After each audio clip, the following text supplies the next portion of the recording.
Bonjour, professeur Isabelle Meunier. Merci d'avoir accepté notre invitation. Dans le cadre de nos activités à la Fondation Stargardt, nous sommes souvent amenés à conseiller à nos interlocuteurs de s'adresser à un centre de référence coordinateur dont vous faites partie. Et nous avons eu l'idée de vous interviewer pour mieux comprendre en quoi consistait le protocole qui vous permet, d'après ce qu'on va, je pense, bientôt comprendre en une journée, de savoir assez précisément quel est votre diagnostic et quel est le diagnostic et ainsi éviter l'errance médicale. On verra, j'imagine, dans la discussion que vous confirmez souvent ce diagnostic par un diagnostic génétique qui, lui, prend beaucoup de temps. Mais vraiment, ça serait effectivement très intéressant pour nous de comprendre comment se passe une consultation dans l'un de vos centres. Et j'ai envie de vous laisser la parole pour que vous puissiez vous expliquer comment ça se passe.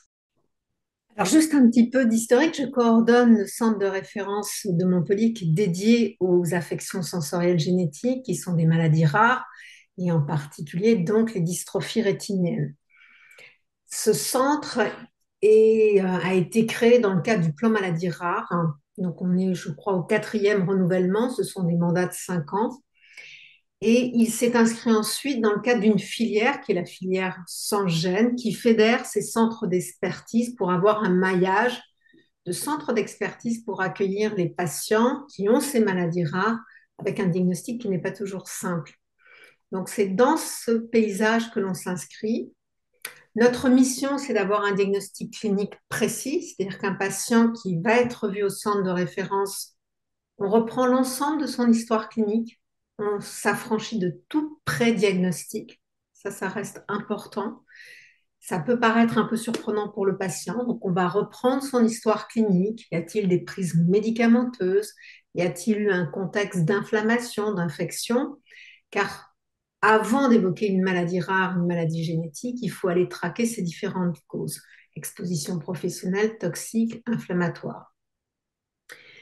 Ensuite, on va établir ce qu'on appelle l'arbre généalogique, qui est la première orientation quant au mode de transmission. Donc, dans l'arbre généalogique, on va remonter aux parents, aux grands-parents, à la fratrie, aux enfants, et voir s'il y a d'autres sujets qui auraient a priori une maladie similaire, soit uniquement dans la fratrie, et donc on a une atteinte horizontale d'une seule génération, ce qui orienterait vers plutôt une pathologie dite récessive. Les parents d'un sujet atteint n'ont pas la maladie, les enfants ne la développeront pas. Ou si à l'inverse, on peut avoir des sauts de génération, mais retrouver sur plusieurs générations la même entité. Et dans ce cas-là, on s'oriente plus sur une transmission dite dominante ou une transmission récessive. Ça, c'est sur la base de l'arbre généalogique. C'est une hypothèse. Ce n'est aucunement une certitude. C'est important ensuite de corréler cette hypothèse de transmission avec ce qu'on va découvrir lors de l'imagerie. En somme, professeur, votre expertise et celle de votre équipe vous permet d'être en mesure de détecter et diagnostiquer toutes les maladies rares de la rétine? Donc, on a repris l'histoire clinique, on reprend les signes cliniques. Est-ce que j'ai plutôt un argument sur une maladie qui va toucher le centre de la vision, donc l'acuité visuelle, le gommage des visages, la difficulté de la lecture, ou à l'inverse, le centre est parfait, une acuité visuelle parfaite, mais je ne vois pas ce qui est sur le côté et je suis toujours surpris de ce qui peut m'arriver sur le côté si c'est silencieux. Et là, on est plutôt dans ce qu'on appelle des dystrophies rétiniennes avec atteinte de la vision périphérique. Si on schématise, la périphérie, c'est plutôt les bâtonnets. Je vais donc avoir des difficultés de vision nocturne, je vais avoir une réduction de mon champ visuel périphérique et le centre est fait pour durer et je vais garder une acuité visuelle correcte. Mais je peux être renversé quand je traverse, je peux ne pas voir une personne quand elle est sur le côté et cogner les gens. À l'inverse, les atteintes centrales vont être très bruyantes initialement, puisque ça va toucher d'emblée potentiellement la vision des couleurs, la vision de reconnaissance des visages et l'acuité visuelle. Elles peuvent ensuite s'associer à une atteinte de cette rétine périphérique ou elles peuvent rester isolées dans cette atteinte centrale majeure, mais laissant une vision périphérique pour se déplacer. Donc ça, c'est la première dichotomie que l'on peut faire. Et puis, il faut aussi aller traquer des signes en dehors de l'atteinte oculaire qui pourrait orienter vers d'autres syndromes. Alors pourquoi on fait une maladie oculaire? Pourquoi on fait une maladie génétique qui pourrait être non exclusivement oculaire? Ben, dans mon ADN, j'ai le même ADN partout, que je sois une cellule pulmonaire, une cellule hépatique, une cellule visuelle. Simplement, les mots que je vais aller chercher dans mon patrimoine génétique, dans mon ADN, ce sont des mots qui codent une protéine. Ben, la cellule hépatique, elle a besoin de dégrader nos aliments. Elle a besoin de détoxifier tout ce qui pourrait être invalidant pour notre organisme. La cellule visuelle, elle a besoin de capter le signal visuel de la lumière. Donc, elle ne va pas du tout utiliser les mêmes protéines. Et si une protéine ne sert qu'à capter la lumière, aucune autre cellule de l'organisme ne sera impactée par un gène qui sera altéré, celui qui code ma capacité à capter la lumière. Donc, on peut avoir des atteintes purement ophtalmologiques. Il y a souvent des atteintes un peu mixtes et la plus grande fréquence des associations hors atteinte de l'œil, c'est l'association de l'oreille, parce que nos cellules auditives ont, comme nos photorécepteurs, un cil qui est entre la cellule et le capteur pour la lumière, ou pour les cellules visuelles, un cil qui permet de faire vibrer en fonction du son et de déplacer en fait vos cellules auditives. Donc, il peut y avoir des dénominateurs communs qui vont donner des formes syndromiques. Et là, on parle de syndrome de Usher, qui est le syndrome oculo-auditif le plus fréquent. Dans la majorité des cas, si on prend l'ensemble des patients vus dans un centre de référence, la plupart ont une atteinte oculaire isolée. L'atteinte de la périphérie rétinienne est la plus fréquente. On parle de rétinite pigmentaire. Et cette atteinte-là, c'est à peu près un patient sur deux vu dans un centre de référence. Les patients qui ont une atteinte rétinite pigmentaire, atteinte auditive, c'est à peu près 10% de plus. Et les maculopathies, c'est 2 patients sur 10 dans un centre de référence. Dans les maculopathies, la maille de Stargardt, à notre connaissance, est la plus fréquente.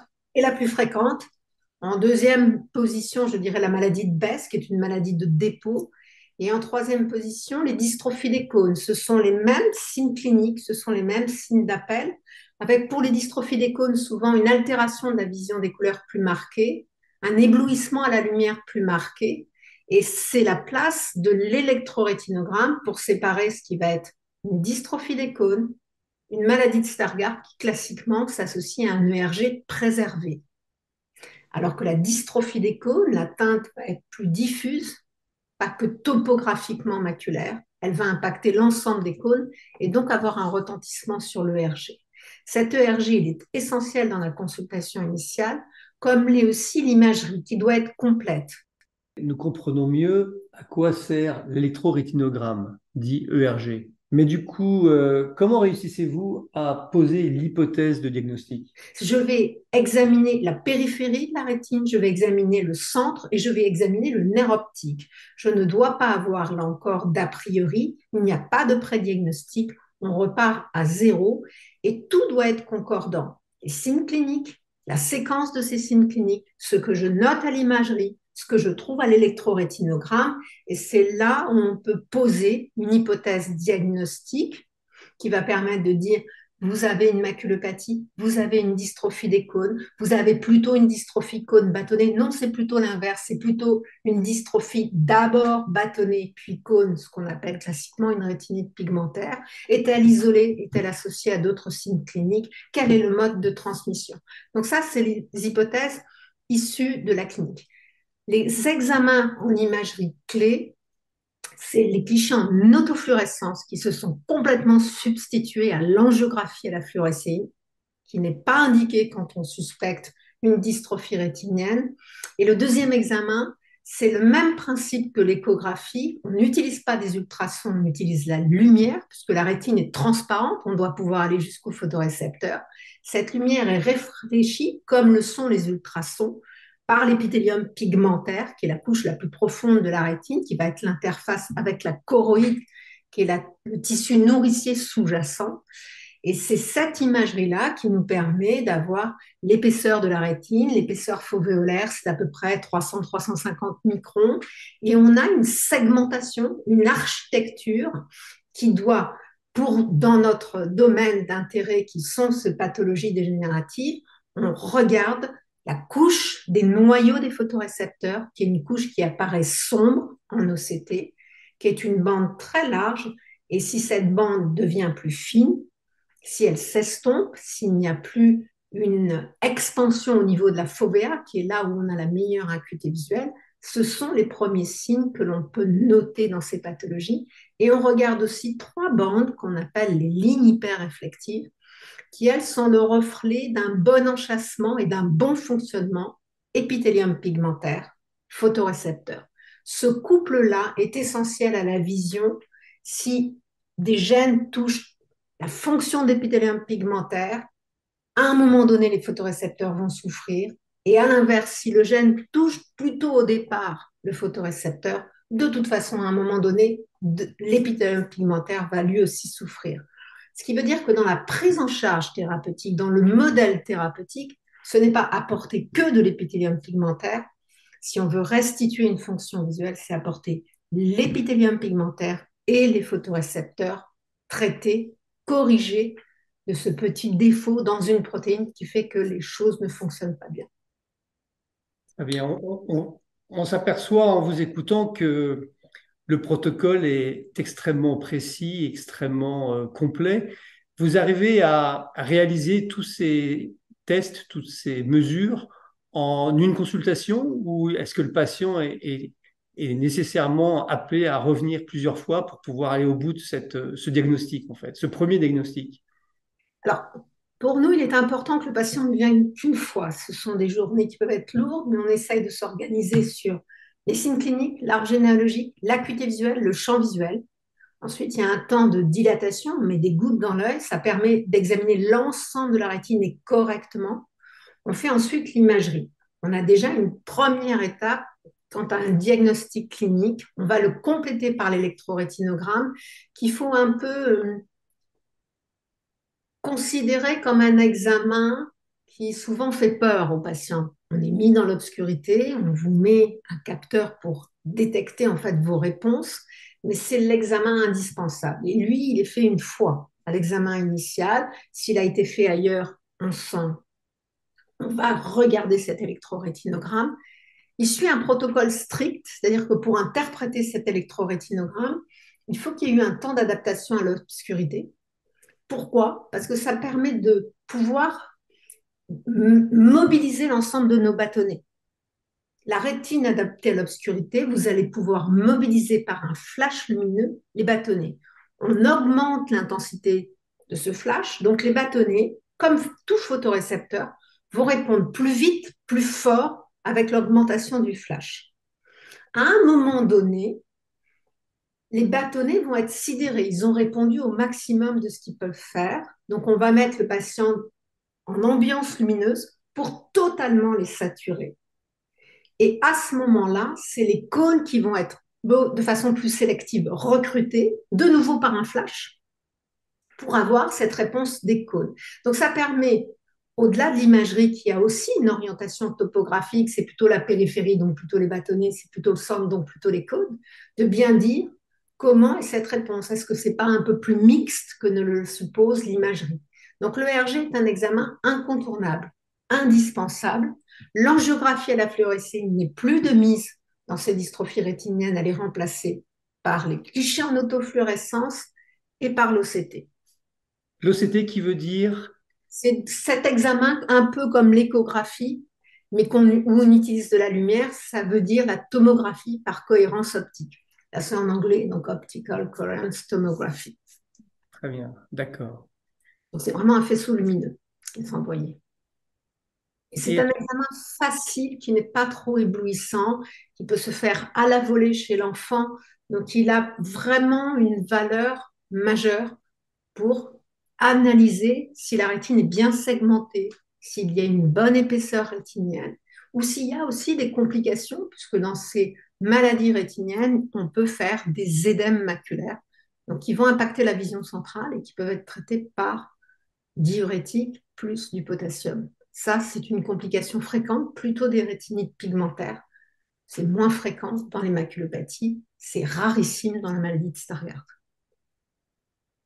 combien de patients vous pouvez recevoir euh, et réaliser l'ensemble de ces examens par semaine ou par mois, il semble que effectivement votre centre est particulièrement équipé, à la fois en personnel et en matériel, j'imagine.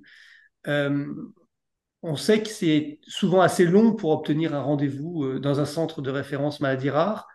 Nous, à la Fondation, on conseille à nos patients, enfin à nos patients, pardon, aux personnes qui nous appellent, puisque ce ne sont pas des patients pour nous, d'être patients et de comprendre que finalement, vu l'importance du travail que vous réalisez, ben, il n'est pas forcément très facile pour vous d'accueillir tout le monde dans des délais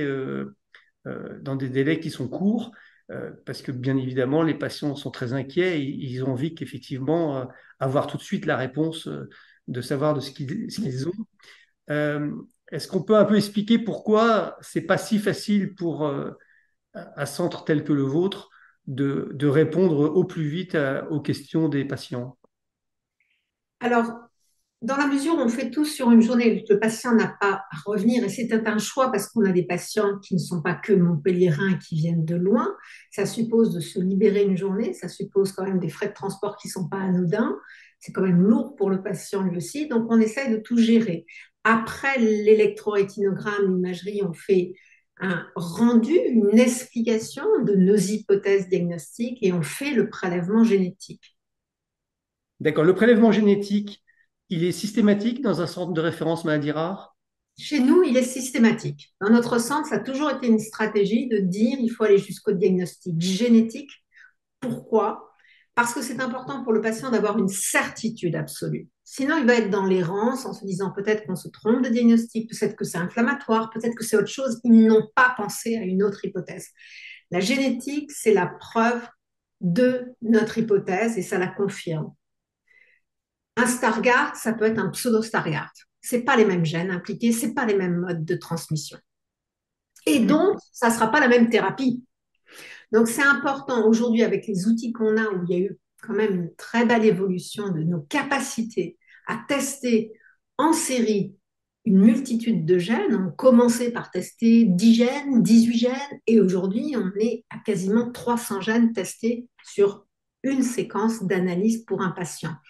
Donc ça a radicalement changé notre approche. Et puis, c'est important pour le risque de transmission, parce que la preuve génétique, c'est dire, ah ben là, on pensait que vous étiez un cas isolé, mais non, la mutation est apparue chez vous, c'est de nouveau. Donc, vous pouvez la transmettre. Donc, on peut en amont dire, on va encadrer le projet parental, oui ou non, et ça réoriente totalement les choses. Donc, le diagnostic clinique, on l'a au bout de cette première journée, mais le diagnostic de génétique et donc le mode de transmission et donc l'encadrement éventuel d'un autre projet parental, eh bien, ça sera codifié par le résultat génétique.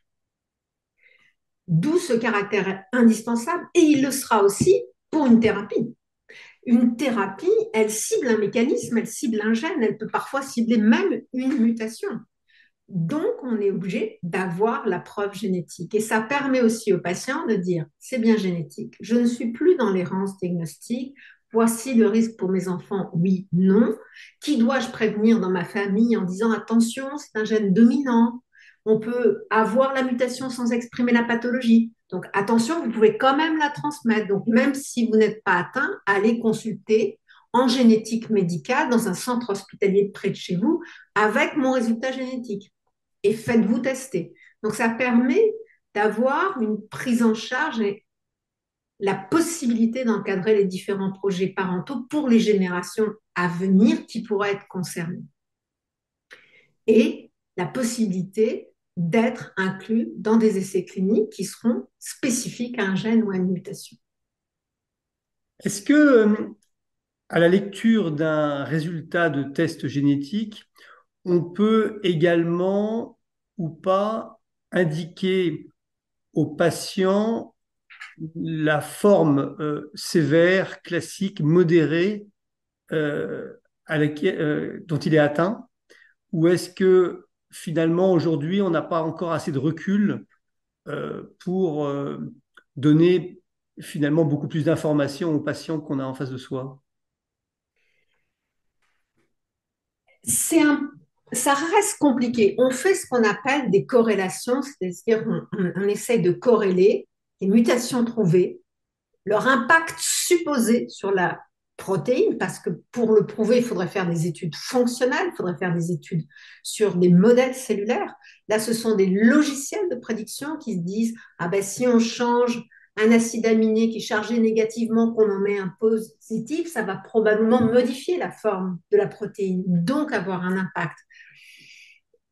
On essaye de faire cette corrélation. On sait par exemple que pour certains gènes, le fait d'avoir une délétion complète est peut-être très bien toléré, alors qu'à l'inverse, une mutation qui va juste changer un acide aminé ne le sera pas du tout.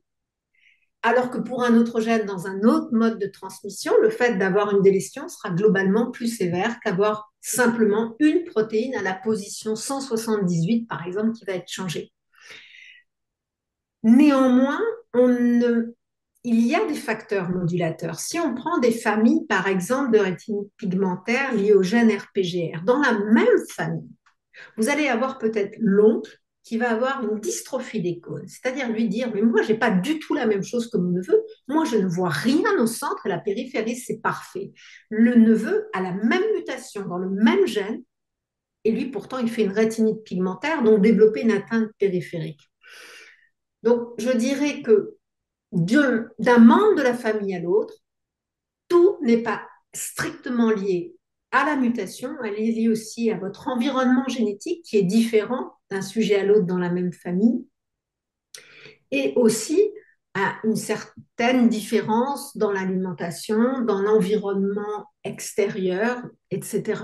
Professeur Meunier, lors de la préparation de cette rencontre, on a souligné le côté injuste, fondamentalement inacceptable du fait d'avoir une maladie rare. On sait par ailleurs que suivant les individus, la réaction, la capacité de compenser le handicap est très différente. Certains d'entre nous vont gravir des sommets et vont avoir une activité extrêmement forte. D'autres, au contraire, vont se replier sur eux-mêmes. Qu'est-ce que vous avez comme autre conseil à nous donner pour essayer de nous aider dans la gestion au quotidien de ce handicap? Oui, après, je soulignerai aussi que je dis souvent que notre rôle, nous, de médecins, c'est de dire, voilà, il y a un diagnostic clinique, maintenant un diagnostic de certitude, c'est tel gène, tel mode de transmission, et on est en attente d'essais cliniques ou de projets pour vous. Mais il y a une chose qui a un rôle fondamental, c'est l'acceptation aussi d'une rééducation basse vision à un moment donné. Il faut y être prêt, mais je pense qu'il y a un avant la rééducation basse vision, il y a un après la rééducation basse vision. Et que le risque, c'est de s'enfermer sur soi, de ne perdre confiance, d'être seul au monde, ce qui est une réalité. Quand on a une maladie, on est, quoi qu'il en soit, même entouré, même aimé, seul au monde. Mais de se dire, bah, si j'ai une entorse à la cheville, si j'ai une luxation de l'épaule, je ne me pose pas de questions, je vais voir le kiné. Et bien, pour la vue, c'est surprenant, alors que c'est quand même un sens essentiel dans notre possibilité d'aller à l'extérieur, notre possibilité d'échanger avec les autres. Et bien, quand on leur parle de rééducation, ça peut se fermer aussi. Alors, c'est sûr qu'il faut être vu dans ces structures, être, je dirais, évalué, mais au sens noble du terme, c'est avoir, ah, ce patient, il gère bien ça, ça, ça. Mais nous, on peut l'aider là, là, là. Et ça va changer dans le temps, ça va changer d'une année à l'autre, ça peut être remodelé, mais se dire, il y a une stratégie pour être aidé. Mon handicap sera là, je me réveille chaque matin avec ce handicap, je me coucherai chaque soir avec ce handicap, mais il y a une façon de se reconstruire. Et là, c'est le rôle essentiel des centres de rééducation basse vision. Et dans ces maladies, ce que je voudrais vraiment dire au-delà de la rééducation, c'est qu'on a eu l'outil diagnostic génétique. C'est vraiment une évolution radicale, hein. Il y a 10-12 ans, quand je suis arrivée à Montpellier, on testait très peu de patients. On testait les gènes dominants parce que ça avait une stratégie pour le projet parental. On en testait 18 à mon arrivée. Aujourd'hui, on a des panels de 230 gènes qui donnent quand même une réponse précise dans 80% des cas, 70 à 80% des cas. Et depuis 3-4 ans, à peine, on peut aussi aller jusqu'au génome.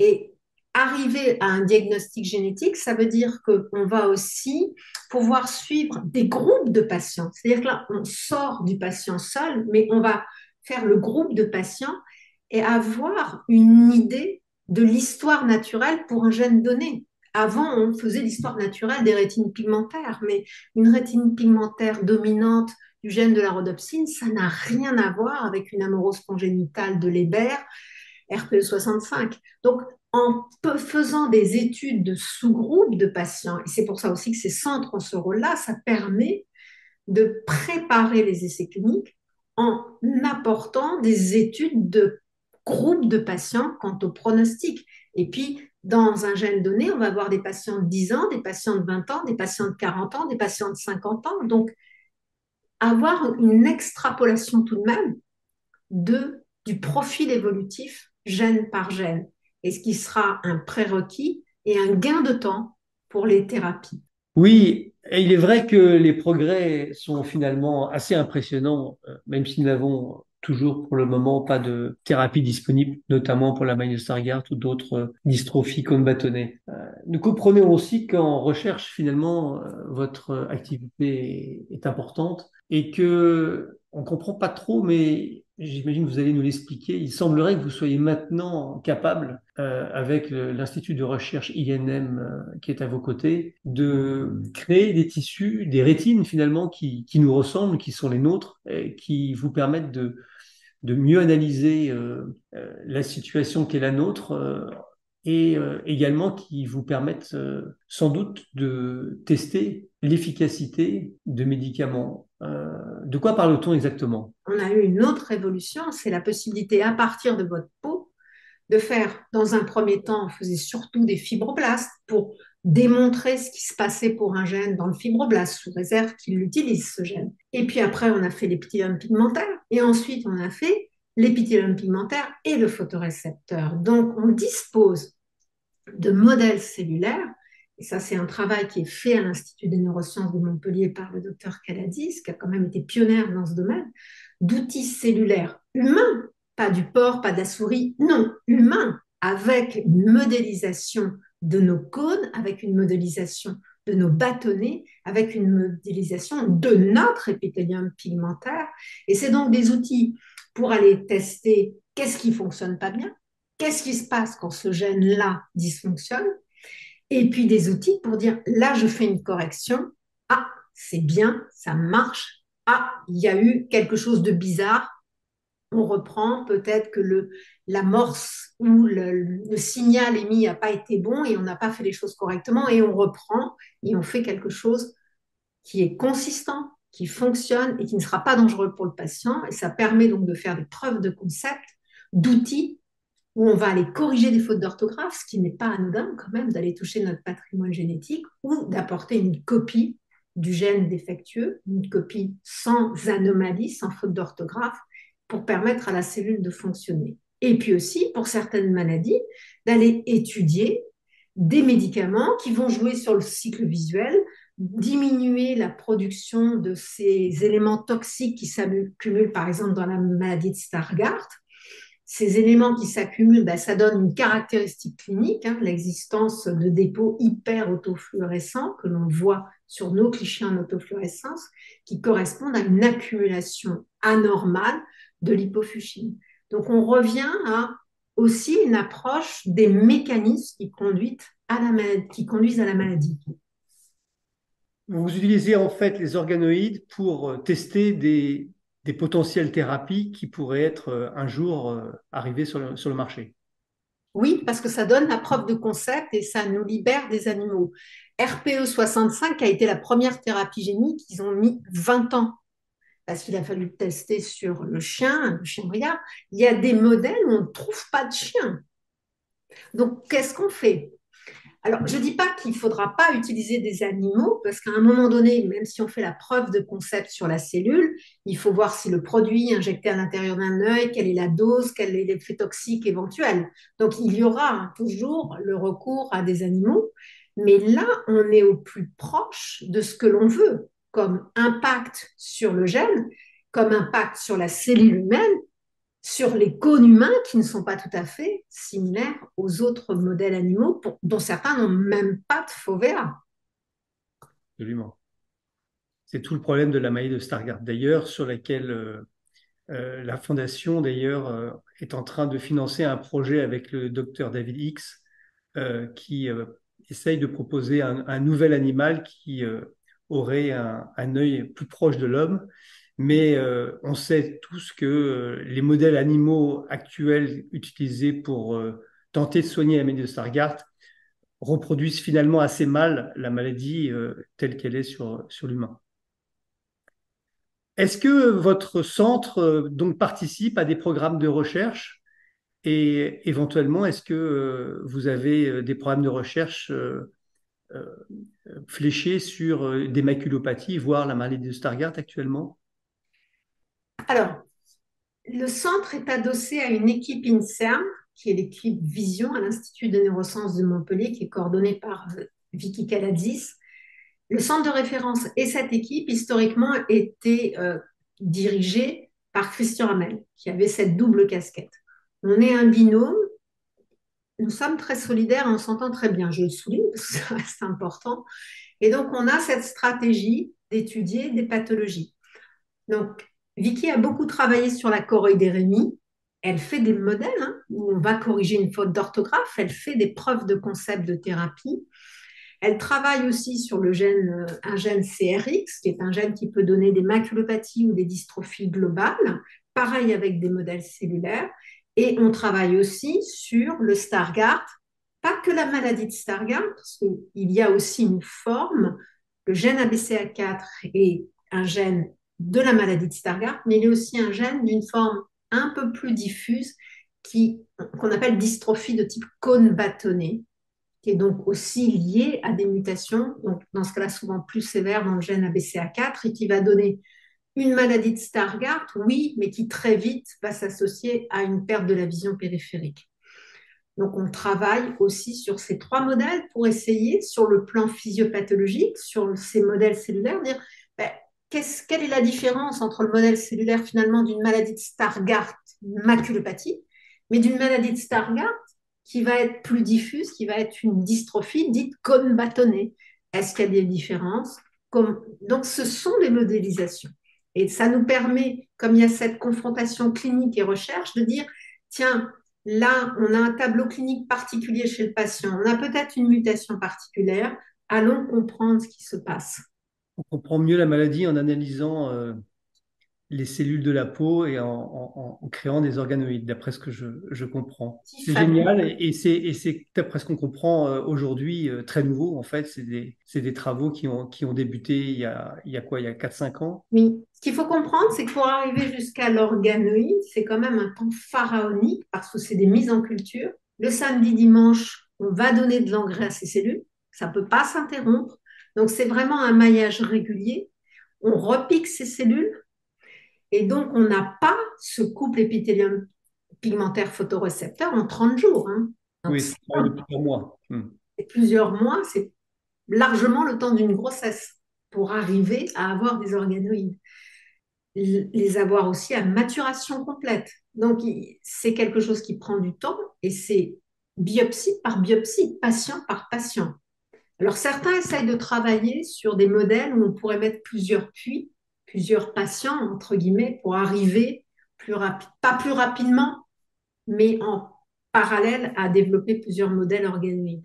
Tout ça laisse entendre qu'il y a encore beaucoup de travail, mais que ça avance. C'est très réconfortant. Oui, je dirais qu'on a deux outils, le diagnostic génétique qui est de toute façon indispensable pour permettre les essais cliniques ensuite, et dire ce patient est éligible, il a bien la pathologie liée à ce gène, et tous les modèles cellulaires par derrière pour avoir un modèle de preuve de concept rapide, fiable et qui reproduit totalement la pathologie humaine et réellement la cellule humaine.